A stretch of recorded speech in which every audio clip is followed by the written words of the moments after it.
Y hemos visto que Jesucristo es verdadero Dios y verdadero hombre, pero ahora nos estamos intentando concretar en Jesús, verdadero hombre. Nos dirá que la carta a los hebreos, en todo igual que nosotros, menos en el pecado. Entonces, hoy queremos ver un poco la actitud de Jesús con el Padre, la relación de Jesús con el Padre. No olvidemos aquel texto que ya citamos el día pasado de la Gaudium et Spes, del Concilio Vaticano II, en el que se nos dice que Jesús, nuevo Adán, manifiesta plenamente al hombre, al propio hombre, y nos descubre precisamente la sublimidad de la dignidad humana. Por lo tanto, contemplando a Jesús, debemos contemplar el ideal que Dios tiene de lo que debe ser el hombre. Cuando me refiero al hombre, me refiero al ser humano, hombre y mujer. Ya vimos una faceta de esta actitud de Jesús hombre, su relación con las riquezas, ¿no? Pero hoy vamos a fijarnos en esa faceta de la oración de Jesús, verdadero hombre, es decir, sus relaciones con el Padre. Si nos damos cuenta, desde el momento mismo que Jesús empieza a ser hombre, empieza a hablar con su Padre, empieza a orar. Fijémonos en Hebreos capítulo 10, versículos 4 y 5. Por ser imposible que la sangre de los toros y de los machos cabríos borre los pecados, por lo cual, entrando en este mundo, dice: no quisiste sacrificios ni oblaciones, pero me has preparado un cuerpo. Los holocaustos y sacrificios por el pecado no los recibiste. Entonces dije: he aquí que vengo, en el volumen del libro está escrito de mí, para hacer, oh Dios, tu voluntad. Bueno, por lo tanto, fijémonos que aquí, según la carta a los hebreos, Jesús, al entrar en el mundo, dialoga con su Padre y le dice que a Dios no le agradaron, es decir, no fueron capaces de perdonar el pecado aquellos sacrificios que ofrecían los judíos, de toros o de vacos o de lo que fuera, ¿no? Por lo cual se descarta aquel sacrificio por inútil, pues digámoslo así, solamente sirvieron para recordar nuestro pecado y para de alguna manera prefigurar lo que haría Jesús, ¿no? El sacrificio que sí nos perdona los pecados. Pero nos interesa esa oración de Jesús: he aquí que vengo, oh Dios, para hacer tu voluntad. O sea, ya en el momento que comienza a ser hombre, ofrece al Padre su voluntad de hacer en todo momento la voluntad de su Padre. Y aquí tenemos lo que es, podríamos decir, el denominador común de toda la vida de Jesús. Toda la vida de Jesús, hombre, es la de una persona que en todo el momento está atento para hacer lo que sabe que agrada al Padre. Hacer la voluntad del Padre, no la suya, sino la del Padre. Porque Jesús, hombre, tiene voluntad humana. Entonces, con esa voluntad humana, acepta, quiere hacer en todo momento la voluntad del Padre. Y ese es, digamos, el tema de su oración cuando comienza a entrar en este mundo. Durante la vida privada de Jesús, pues no se nos dice tampoco cosa de él, que no se nos habla de cuál era su actitud en cuanto a su relación con el Padre, cuando siendo niño, siendo joven, y hasta que empieza su vida pública. Pero hay algo que sí podemos estar seguros, que ciertamente Jesús recitaba y oraba, como buen judío, que lo vemos que es cuando ya empieza su vida pública, pues recitaba, como repito, como todo buen judío, esa oración del Shema, que nos trae el Deuteronomio. Escucha, Israel, Yahvé nuestro Dios es uno. Y amarás al Señor tu Dios con todo tu corazón, con toda tu alma, con todas tus fuerzas. No vamos a leer el texto, es Deuteronomio capítulo 6, los versículos 4 al 9. Fijamos que es una oración que exhorta, invita a uno mismo a recordar el amor a Dios, invita a amar cada día un poco más a Dios. Es esa relación siempre de amor, de confianza con el Padre. Luego también, sin duda, Jesús recitó los salmos, No olvidemos que los salmos son oraciones que recitaban los judíos y que nosotros también recitamos. Por lo tanto, esos salmos que nosotros recitamos pasaron por el corazón de Jesús. Los recitó él desde su juventud, desde su infancia. Sabemos que litúrgicamente, y Jesús seguía la liturgia judía, había unos salmos que estaban, digamos, designados para leerse, para recitarse, porque generalmente se sabían de memoria, como nosotros no sabemos las oraciones, ¿no? Pues recitaban qué salmos, en qué circunstancias. Por ejemplo, para la celebración de la cena pascual, pues había unos salmos que se debían recitar antes de comenzar la cena, y otros que se debían recitar al final. Antes los versículos 113, 114, y al terminar 115, 118. O sea, del 115 al 118, o antes 113, 114. Y nos consta que Jesús, en la misma Sagrada Escritura, consta que Jesús recitaba estos salmos. Por ejemplo, fijémonos en San Mateo, capítulo 26, el versículo 30. Y dichos los himnos salieron camino del Monte de los Olivos. O sea, fíjense, nos interesa esto. Después de cantar los himnos, es decir, los salmos, termina la cena, cantan los himnos y entonces salen para el Huerto de los Olivos. Es un detalle que nos demuestra que efectivamente Jesús recitaba los salmos de acuerdo con la liturgia judía. Pero aparte de estas oraciones que podríamos decir eran oraciones oficiales, no podemos dudar, viendo la vida pública de Jesús, cómo vivía esa relación con su Padre, pues que antes también lo había tenido semejante.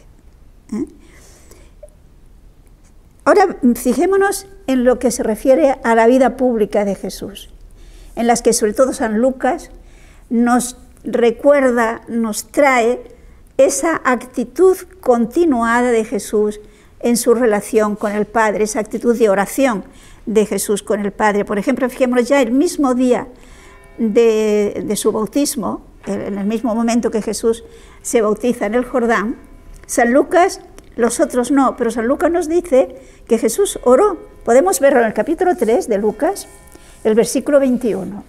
Aconteció pues cuando todo el pueblo se bautizaba, que bautizado Jesús llorando, se abrió el cielo. O sea, nos fijamos en este detalle.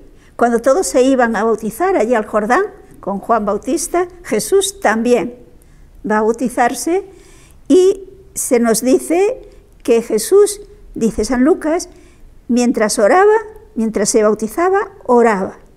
Y mientras estaba orando es cuando tiene lugar aquella escena que nos relatan también los demás, ¿no? Que se abre el cielo y ve cómo el Espíritu Santo baja en forma de paloma y se oye la voz del Padre, ese es mi Hijo el amado. Es decir, observemos que aquí se nos ve de una manera bastante evidente esa confianza recíproca, esa relación íntima entre Jesús y el Padre y también el Espíritu Santo. En aquel momento que es de una solemnidad extraordinaria, porque pensemos que si Jesús se bautiza junto con todos aquellos israelitas que, reconociéndose pecadores, manifestaban su voluntad de conversión, Jesús se pone allí en la cola junto a los demás. Pero ciertamente Jesús no tenía conciencia de pecado, Él es inmaculado. ¿Pero por qué se pone? ¿Por qué se bautiza? Nos puede ayudar lo que nos dice en la segunda carta a los Corintios, capítulo 5, versículo 21. A quien no conoció el pecado, le hizo pecado por nosotros, para que en él fuéramos justicia de Dios. O sea, es como nos dice San Pablo, que Jesucristo, que no conocía el pecado, que era inmaculado, por amor nuestro se hizo pecado. O sea, fíjese que no dice que se hizo pecador, no. Se hizo pecado, es decir, asumió los pecados de toda la humanidad. Entonces, lleva esos pecados de toda la humanidad para librarnos de él. O sea, asume sobre sí los pecados de la humanidad, se hizo pecado. Y en aquel momento que él, de una manera tan manifiesta, está expresando esa su misión de asumir los pecados para librarnos de ellos, es cuando tiene lugar esa revelación para Juan Bautista del misterio de la Santísima Trinidad.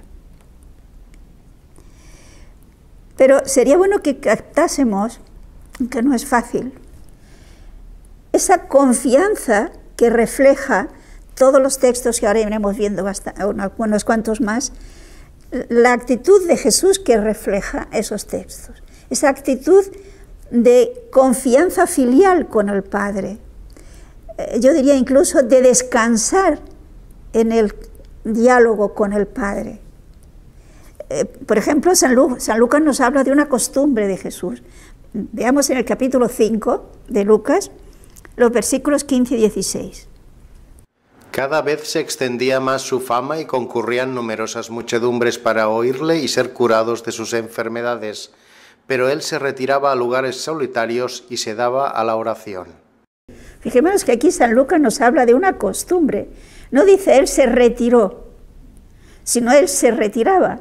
Es decir, la gente acudía a él, se había envuelto en cantidad de personas que iban buscando escucharle, pero también buscando ser curados por Jesús.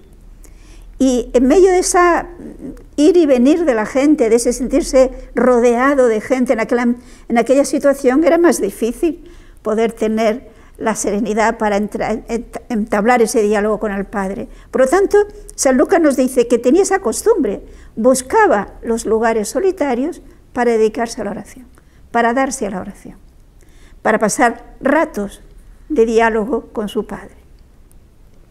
Fijémonos que si Jesús nos muestra esa actitud de oración, esa relación de oración con el Padre, de relación filial con Dios, y Él es el hombre modelo, quiere decir que un cristiano que no ora no es cristiano, como dijo San Pablo VI.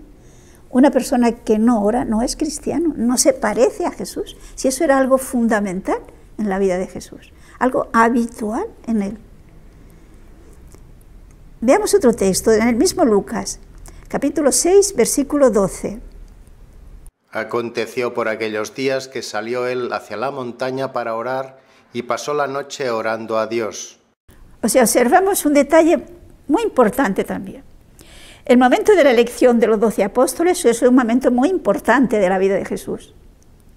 Pero observemos que antes de ese momento, antes de ese acto de elegir entre los que le seguían a los 12, nos dice San Lucas que pasó la noche orando. Por consiguiente, fijémonos que la importancia que da Jesús a presentar, podríamos decir, delante de Dios, a dialogar con Dios, alcanzar de Dios las gracias que necesitan esos que va a escoger. Y no le dedica 1 hora o 2, sino toda la noche. Y nosotros a veces media hora ya nos parece mucho. Creo que si realmente queremos ser cristianos de verdad, tenemos que darle mucha más importancia a la oración, ese diálogo con Dios. Porque evidentemente, si Jesús pasó la noche orando, yo creo que no se la pasó recitando salmos, aunque también seguramente recitaría salmos, pero no era un recitar salmos, es un diálogo con el Padre. Fijémonos que, por lo tanto, la oración a la que Jesús nos invita es no solo a recitar oraciones hechas, que no está mal, que está bien, si le ponemos el corazón en esto, pero no podemos reducirlo a eso. Se trata de hablar con el Padre, de explicarle nuestra situación, nuestros problemas o nuestras alegrías, de pedirle y darle gracias, es decir, un trato filial. Yo creo que cuando hablamos con nuestros padres o con las personas que queremos, no vamos con frases aprendidas, ¿no? Sino que le hablamos de corazón a corazón, con confianza. Y esta es la oración que vemos en Jesús con el Padre y la que en realidad vemos en todos los santos. Otro detalle de esa oración de Jesús, fijémonos ahora en Marcos, capítulo 1, versículos 32 al 35. Llegado el atardecer, puesto ya el sol, le llevaron todos los enfermos y endemoniados, y toda la ciudad se reunió a la puerta. Curó a muchos pacientes de diversas enfermedades y echó muchos demonios, y a estos no les permitía hablar porque le conocían. A la mañana, mucho antes de amanecer, se levantó, salió y se fue a un lugar desierto y allí oraba. O sea, fijémonos, aquí San Marcos, en este capítulo, podríamos decir que nos ha contado un día de Jesús en Cafarnaúm. Por la mañana, un sábado, por la mañana ha estado en la sinagoga, allí ha hecho un milagro, y por la tarde, cuando ha llegado a casa, se ha encontrado la suegra de Pedro que estaba enferma, la ha curado, y cuando ya se ha puesto el sol, que ya por lo tanto ha pasado el descanso que es obligatorio, digamos, del sábado, llevan a todos sus enfermos a la casa donde está Jesús. Y se nos dice que lleva a muchos, que curó a todos, etc. Por consiguiente, podemos imaginarnos que terminó el día bastante cansado. ¿Y qué nos dice San Marcos? Que por la mañana madruga, cuando todavía es de noche se levanta. ¿Y se levanta para qué? Para orar. ¿Por qué? Porque sabe que luego le van a venir a buscar otra vez, no le van a dejar tiempo. Por lo tanto, como durante el día no le dejan, y él le da tanta importancia a ese tiempo dedicado a dialogar con el Padre, pues madruga. Cuando los apóstoles se levantan, Jesús ya se había ido a orar, y ellos van a buscarle, y le dirán, todos te buscan. Todo esto nos indica, repito, la importancia que daba Jesús a la oración. Era algo fundamental en su vida, ese diálogo continuo con su Padre. Y repito, pasaba largas horas. Tenemos otro momento en el que incluso podemos saber aproximadamente cuántas horas estuvo orando. Lo tenemos en San Mateo. Veamos el capítulo 14, los versículos 22 al 25. Luego mandó a los discípulos subir en la barca y precederle a la otra orilla, mientras él despedía a la muchedumbre. Una vez que la despidió, subió a un monte apartado para orar. Llegada la noche, estaba allí solo. La barca estaba ya en medio del mar, agitada por las olas, pues el viento le era contrario.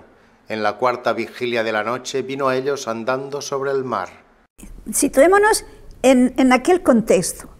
Jesús ha hecho la multiplicación de los panes y los peces. La gente se entusiasma y lo quiere nombrar al rey. Entonces Jesús despide a la gente, obliga a los apóstoles a que se monten en la barca y se vayan a la otra orilla, y se queda él solo. Y nos dice Mateo que al anochecer ya estaba él solo orando. Y es a la cuarta vigilia de la madrugada cuando sale al encuentro de sus apóstoles caminando sobre el lago. Por lo tanto, fijémonos que los judíos, igual que los romanos, dividían la noche en 4 vigilias. Cada vigilia de 3 horas, a partir de las 6 de la tarde, que empezaba la noche, digámoslo así, ¿no? Por lo tanto, la cuarta vigilia era entre las 3 de la mañana y las 6, entre las 3 y las 6. Si al anochecer ya estaba orando, fijémonos que ha pasado más o menos 9 horas, ininterrumpidas, orando. Y podemos imaginarnos cómo se desahogaría el corazón humano de Jesús en el Padre. Se encontraba con que la gente no le entendía, que interpretaba sus milagros torcidamente. ¿Le quieren hacer rey? Piensan, es decir, interpretan que su mesianismo es de acuerdo con esa idea que ellos tienen de un rey político, de un jefe político que les va a liberar de todos sus problemas, sobre todo de la opresión de los romanos.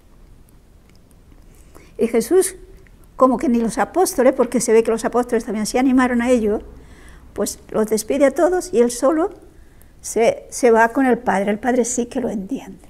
Con el Padre puede desahogarse y puede dialogar. ¿Cuántas veces nos puede pasar a nosotros lo mismo? Que la gente no nos entiende, que nos encontramos con según qué problemas. Pues yo diría que Jesús nos invita a dialogar con el Padre, a contarle nuestras cosas, a pedirle luz, a pedirle ayuda, a pedirle consuelo, fortaleza. Es decir, tantas cosas que necesitamos. Porque yo creo que tenemos que reconocer que necesitamos muchísimas cosas que no podemos conseguirlas así, porque sí, nosotras solos. Necesitamos que Dios nos los dé. Y es lo que hace Jesús, porque es verdadero hombre igual que nosotros. Desahogarse con el Padre, dialogar con Él, etc. Precisamente al día siguiente, según San Juan, será cuando hará el discurso sobre la Eucaristía.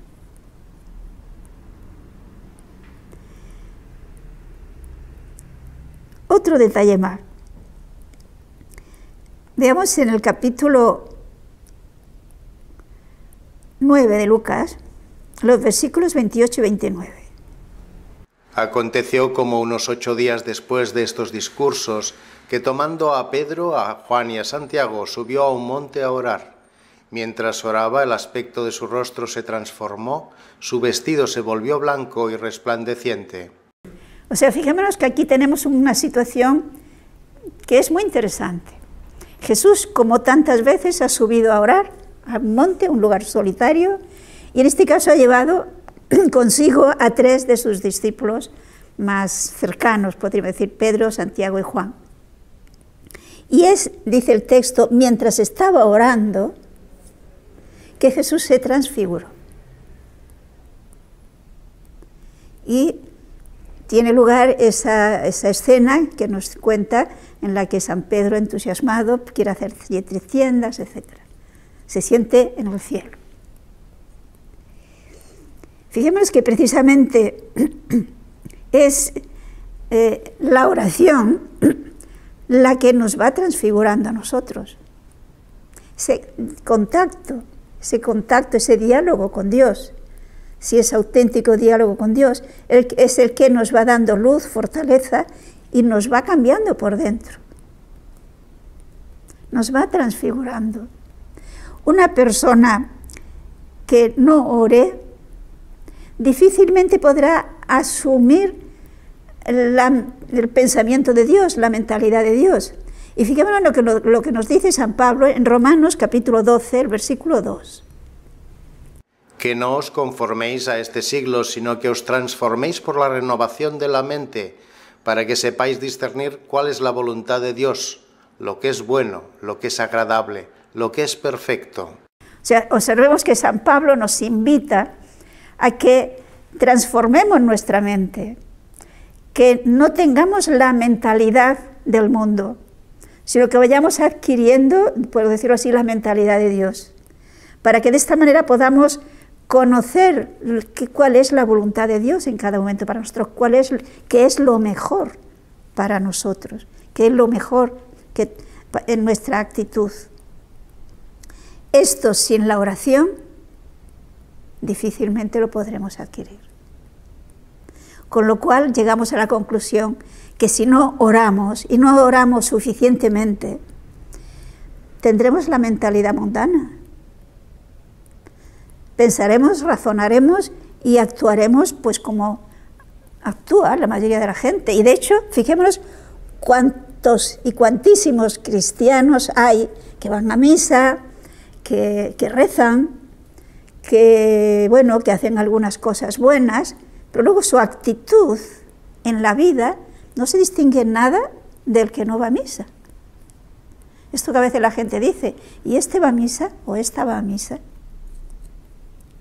No hay una transformación. A veces la crítica es gana de criticar. Quiero decir, a veces no tiene fundamento, pero otras veces sí que tiene fundamento. Otra vez es evidente que nos encontramos con muchas personas que practican, pero que a la hora de decidir en lo ordinario de su vida no se distingue en nada de los demás, que no van a misa, diríamos, que no practican, que no se sienten cristianos comprometidos. ¿Y por qué existe ese desfase? Porque falta auténtica oración, porque falta diálogo, contacto, confianza con Dios. Fijémonos que esa actitud de Jesús, de estar atento, de ese diálogo continuado con el Padre, le llevaba a darse cuenta en cada instante qué es lo que el Padre quería. Observemos lo que Él nos dice en el Evangelio de San Juan, capítulo 6, el versículo 38. Porque he bajado del cielo, no para hacer mi voluntad, sino la voluntad del que me envió. Él ha venido a hacer la voluntad del que le envió. Y en el mismo capítulo recuerden que le dirá que su alimento es hacer la voluntad de su Padre. Hasta este momento llega el amor al Padre, el deseo de agradarle en todo. Y en el capítulo 8 del mismo evangelista San Juan, fijémonos en el versículo 29. El que me envió está conmigo, no me ha dejado solo, porque yo hago siempre lo que es de su agrado. Observemos que esta afirmación de Jesús es muy importante y que nos indica esa vida, diríamos así, interior de relación con el Padre que hay en Él. El Padre, Él tiene conciencia de que el Padre nunca le deja solo. ¿Por qué? Porque Él hace siempre lo que agrada al Padre. Fijémonos que esto va más allá de hacer lo que el Padre le manda. El hacer lo que agrada al Padre implica una actitud de atención al Padre para hacer lo que sabe que le gusta, lo que sabe que prefiere. Esto indica una comunicación, una relación muy íntima, de mucha confianza. Y de hecho, Jesús nos dirá, ¿se acuerdan, por ejemplo, cuando la resurrección de Lázaro, que Él dice, Padre, ya sé que tú siempre me escuchas? Le da gracias al Padre porque le ha escuchado y por lo tanto se va a realizar la resurrección de Lázaro. Le da gracias, por lo tanto, antes de que se realice, porque sabe que Él siempre le escucha. Pero podríamos preguntarnos, ¿y nosotros sabemos que Dios siempre nos escucha? ¿O a veces sí y a veces no? Pues veamos lo que nos dice Jesús. Fijemos en Mateo capítulo 7, versículos 7 al 11. Pedid y se os dará, buscad y hallaréis, llamad y se os abrirá. Porque quien pide recibe, quien busca halla, y a quien llama se le abre.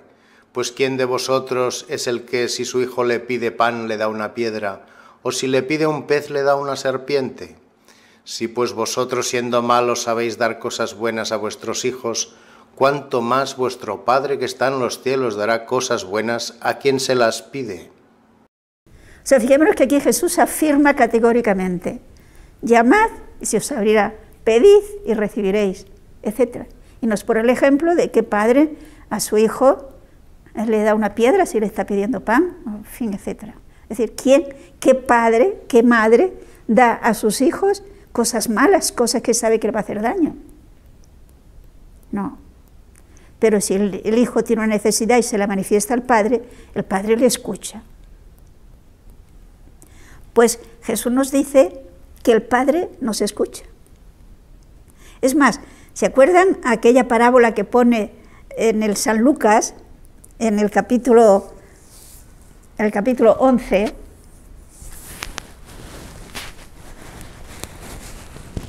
Fijémonos los versículos 5 al 13, quizás no da falta leer tanto, pero bueno, vamos a intentar. Y les dijo, si alguno de vosotros tuviera un amigo y viene a él a medianoche y le dijera, amigo, préstame 3 panes, pues un amigo mío ha llegado de viaje y no tengo qué darle. Y él respondiendo de dentro le dijese, no me molestes, pues la puerta está ya cerrada y mis niños están ya conmigo en la cama y no puedo levantarme para dártelos. Yo os digo que si no se levanta y se los da por ser amigo suyo, al menos por la importunidad se levantará y le dará cuanto necesite. O sea, fijémonos que nos pone ejemplos para convencernos de que Dios nos escucha. Este ejemplo que hemos puesto, esta parábola que nos pone el Señor para convencernos, nos indica que lo que Dios quiere es que insistamos. Es lo que hacen los niños pequeños cuando quieren algo y parece que su padre no le hace caso, insiste, insiste, insiste, hasta que el padre se cansa o le atiende porque estaba distraído y se lo da.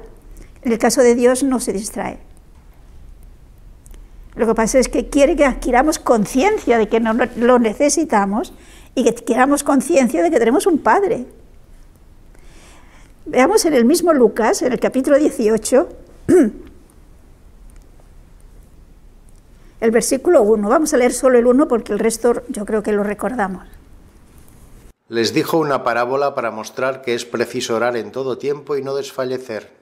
O sea, fijémonos que la parábola, aquello de la viuda que va a pedirle al juez que le haga justicia, la pone para enseñarnos que debemos orar siempre sin desfallecer. Porque en el fondo, fijémonos que si desfallecemos es porque perdemos la esperanza. Perdemos la confianza de que Dios efectivamente nos ama y quiere darnos lo que le estamos pidiendo. Esa confianza la necesitamos nosotros. Pero además podemos fijarnos que, porque tenemos oraciones en voz alta de Jesús, ¿qué es lo que Jesús ya hablaba con su Padre? Por ejemplo, veamos en Mateo capítulo 11, versículos 25 y 26. Por aquel tiempo tomó Jesús la palabra y dijo: Yo te alabo, Padre, Señor del cielo y de la tierra, porque ocultaste estas cosas a los sabios y discretos y las revelaste a los pequeñuelos. Sí, Padre, porque así lo has querido. No es suficiente, el resto ya lo recordamos. Pero fijemos que en este caso, ¿cuál es la materia? ¿Qué es lo que el Padre Jesús habla con su Padre? Le da gracias. Y le da gracias por la manera como actúa. Porque revela las cosas a los pequeñuelos y no a los grandes. Es decir, ese estar de acuerdo con el Padre y darle gracias por lo que hace. Quizás nosotros pedimos más que dar gracias. Y es importante que demos gracias, porque si damos gracias, reconocemos que es un don lo que hemos recibido. Si no, puede ser que pensemos, claro, ¿cómo no me lo iba a dar? Con lo buena que soy yo, con lo bien que hago yo las cosas. Es decir, corremos peligro de caer en la soberbia. Pido y lo recibo en el acto. Claro, ¿cómo no? Pues el Señor quiere que seamos agradecidos, pero no solamente con Dios, también con los demás. De hecho, tenemos textos en la Sagrada Escritura que nos invitan a decir a esto: sed agradecidos, nos dirá San Pablo, por ejemplo. Otra oración, otro contenido de la oración de Jesús. En San Juan capítulo 17, todo el capítulo 17 es una oración de Jesús. Vamos a leer los versículos 9 al 11. Yo ruego por ellos, no ruego por el mundo, sino por los que tú me diste, porque son tuyos, y todo lo mío es tuyo, y lo tuyo mío, y yo he sido glorificado en ellos. Yo ya no estoy en el mundo, pero estos están en el mundo mientras yo voy a ti. Padre Santo, guarda estos en tu nombre que me has dado, para que sean uno como nosotros lo somos. Es decir, fijémonos que aquí Jesús, en la sobremesa, según San Juan, en la sobremesa de la última cena, ora, en primer lugar, por sus discípulos. Antes ora también por él, para que le glorifique, para que él pueda glorificar al Padre. Pero aquí vemos que ora por los discípulos, aquellos que van a recibir la responsabilidad de llevar el mensaje de Cristo al mundo. Pero fijémonos que pide una cosa que insistirá igualmente para los demás, que sean uno, la unidad. No olvidemos que la Iglesia, cada uno de nosotros, debemos vivir de alguna forma esa unidad que se da en Dios, ese ser uno. que en el fondo es el resultado de la auténtica caridad. Entonces pide que sean uno, que se mantengan en la verdad, etc. Pero es que no solamente pidió entonces por ellos, también pidió por nosotros. Podemos ir al mismo capítulo 17, los versículos 20 al 24. Pero no ruego solo por esto, sino por cuantos crean en mí por su palabra, para que todos sean uno como tú, Padre, estás en mí y yo en ti, para que también ellos sean en nosotros y el mundo crea que tú me has enviado. Yo les he dado la gloria que tú me diste, a fin de que sean uno como nosotros somos uno, yo en ellos y tú en mí, para que sean consumados en la unidad y conozca el mundo que tú me enviaste y amaste a estos como me amaste a mí. Padre, lo que tú me has dado, quiero que donde esté yo, estén ellos también conmigo, para que vean mi gloria que tú me has dado, porque me amaste antes de la creación del mundo. Observemos la profundidad y la importancia de esta oración de Jesús por nosotros, por todos los que creerán, dice, después de ellos. Ahí estamos nosotros. ¿Y qué pide Jesús por nosotros? Que seamos muy felices, que tengamos muchas cosas, que la vida nos vaya muy bien, que no tengamos sufrimientos. No. Que seamos uno. Y fijémonos que de que realmente seamos uno, y no con cualquier unidad. Fíjense que habla de que seamos uno como la Santísima Trinidad es una, como tu Padre y yo somos uno. Y de que seamos uno depende que el mundo crea. Para que el mundo crea, dice Jesús. Por consiguiente, fijémonos que no se trata de una cosa de poca importancia, es muy importante. Esa unidad, no cada uno con su criterio, dispuestos a discutir con el Papa o con quien sea, y cada uno siguiendo su camino. No. Jesús precisamente ha muerto por nosotros para que nosotros, incorporados en Él, seamos uno con Cristo en la Santísima Trinidad. Participemos de esa unidad de amor, de entrega mutua que se da en la Trinidad. Porque aquí lo dice muy claro en ese texto, como tu Padre y yo somos uno, con una unidad semejante a la que se da en Dios. Y Jesús dijo al Padre, yo sé que tú siempre me escuchas. Por lo tanto, esa oración es escuchada, ha sido escuchada. ¿Qué es lo que falla entonces? Que entre en juego nuestra libertad. Y Dios no nos coacciona, Dios nos ofrece, nos invita, nos da su gracia para que lo podamos vivir efectivamente así. Por lo tanto, podemos vivir esa unidad, pero yo tengo que decir algo. Repito, ahí está en juego mi libertad.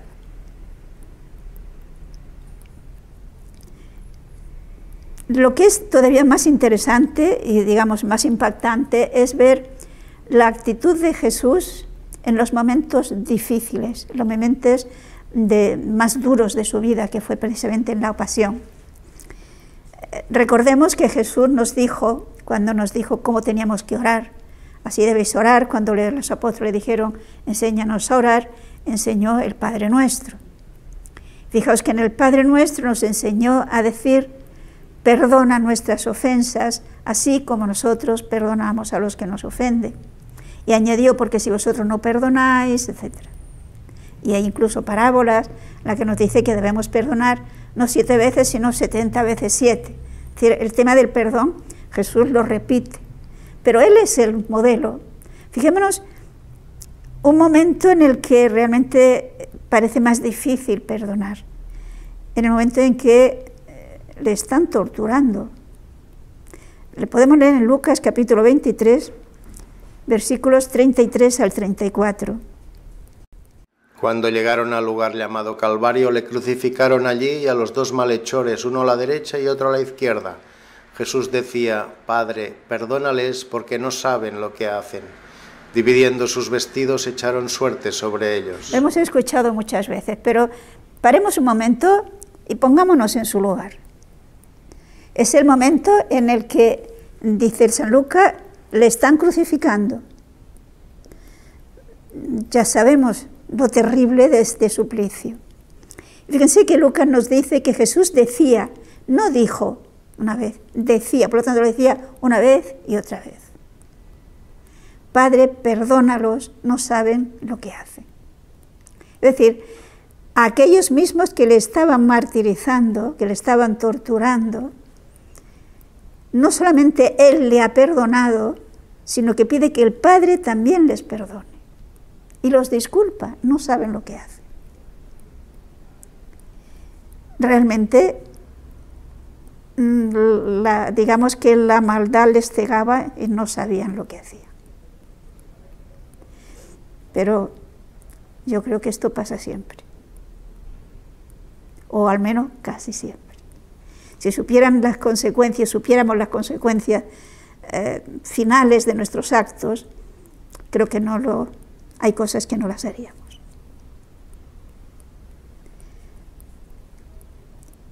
Y como digo, en los momentos en los que Jesús ve venir, recordemos la oración del huerto, en los momentos en que Jesús sabe todo lo que le espera, no solamente los sufrimientos físicos, sino también, digámoslo así, la ingratitud de tantísimos por los que Él muere, por los que Él sufre todo aquello. Y que no solamente no se benefician, no lo aceptan, sino que se enfrentan, le rechazan con violencia. Evidentemente, para su sensibilidad humana, aquello era muy doloroso, porque es hombre igual que nosotros, tiene una sensibilidad humana.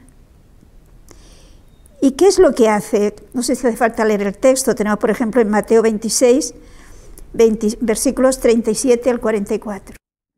Y tomando a Pedro y a los dos hijos de Zebedeo, comenzó a entristecerse y a angustiarse. Entonces les dijo, triste está mi alma hasta la muerte, quedaos aquí y velad conmigo. Y adelantándose un poco se postró sobre su rostro, orando y diciendo, Padre mío, si es posible, pase de mí este cáliz.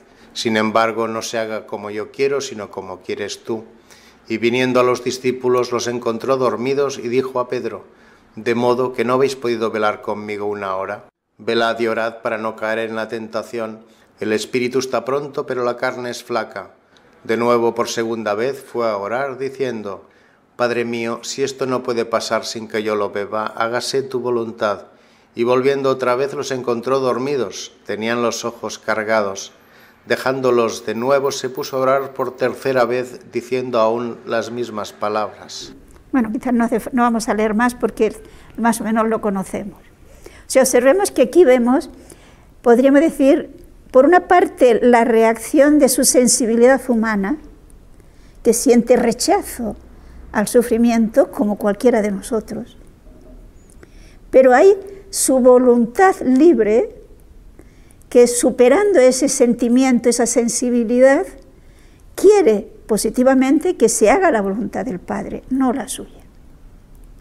Pero pensemos que esto exigió, sin duda alguna, en Jesús, y esto lo vemos en el relato, una insistencia en la oración para vencer esa sensibilidad. Se nos dice que dice una y otra vez, Padre, si es posible, pase de mí este cáliz, pero que no se haga mi voluntad, sino la tuya. El texto de Lucas nos dice que Jesús se arrancó de sus apóstoles. Recordemos que va al huerto, ha dejado la mayoría a la entrada del huerto y se introduce con los tres íntimos, con Pedro, Santiago y Juan. Y cuando han llegado al huerto, San Lucas nos dice que se arrancó de ellos como un tiro de piedra. Es decir, esto indica que tuvo que hacerse violencia. Su sensibilidad le pedía quedarse con sus apóstoles. Sentía un cierto descanso, un cierto apoyo en ellos. Tiene que hacerse violencia y se separa. Por consiguiente, todo esto nos indica cómo la sensibilidad humana de Jesús sentía un rechazo tremendo al sufrimiento que veía venir. Pero su voluntad se impone y se retira, no mucho, pero se retira. Y vuelve una vez y otra vez a encontrar apoyo en sus apóstoles. Y estos los encuentra dormidos. Es decir, aquí vemos esa lucha titánica, podríamos decir, de Jesús frente a la tentación, frente a su sensibilidad, pero que insiste una y otra vez. Recordemos que San Lucas nos dirá que llegó a sudar sangre, es decir, la violencia que se hace, la violencia que se tuvo que hacer fue tremenda. Pero Dios no le abandona y envía un ángel. Recuerden que no hace falta leer los textos, ¿no? Y le conforta. De esta manera, fijémonos que tenemos el modelo humano de Jesús.